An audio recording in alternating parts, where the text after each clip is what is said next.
Hey everybody, it's Kneecap here, and welcome to This Week in WoW for the week of January 30th.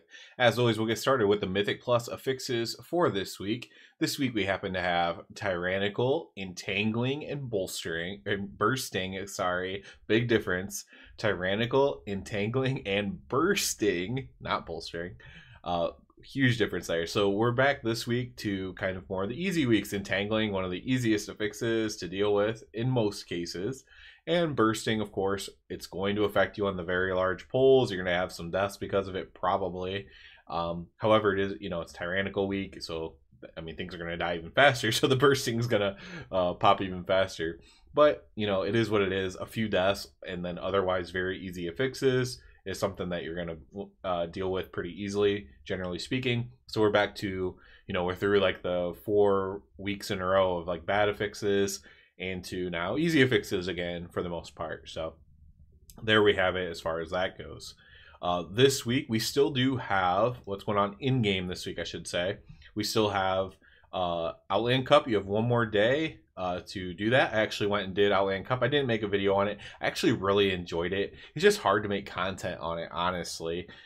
There's not much to do unless you're going to make a guide of how to get the best at every one. However, I'm not the best dragon raider in the world, so I am not the person to make that guide. But I actually really enjoyed the Outland Cup. I thought most of the courses were really, really good, and it definitely made a difference doing it in a place that was designed for flying in the Outland instead of back in the classic areas that were not designed for flying. It was definitely a big difference, and it was really, really good. It has me looking forward to all the future ones that are again going to be in places that were designed for flying.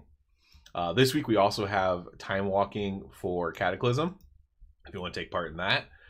We also have 2 holidays coming up. We have Lunar Festival coming up at the beginning of February, and then at the end of this week we have Love is in the Air starting up as well.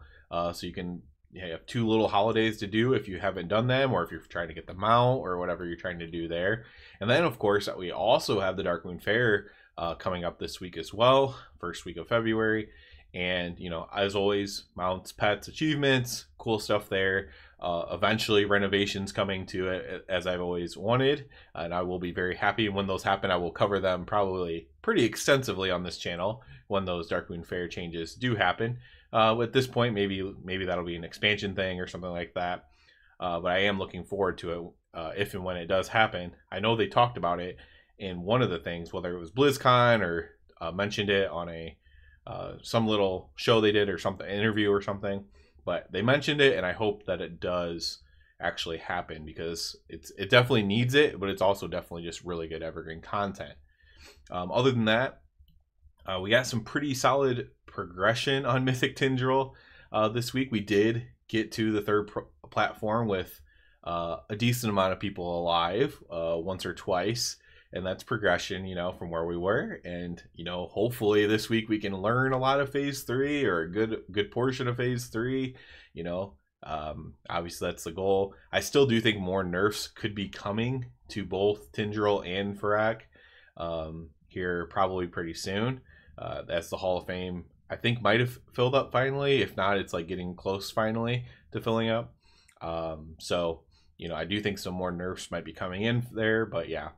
Other than that, there was no big news. There was like a possibility of an old AOT seamount coming on the trading post. I did a video about that.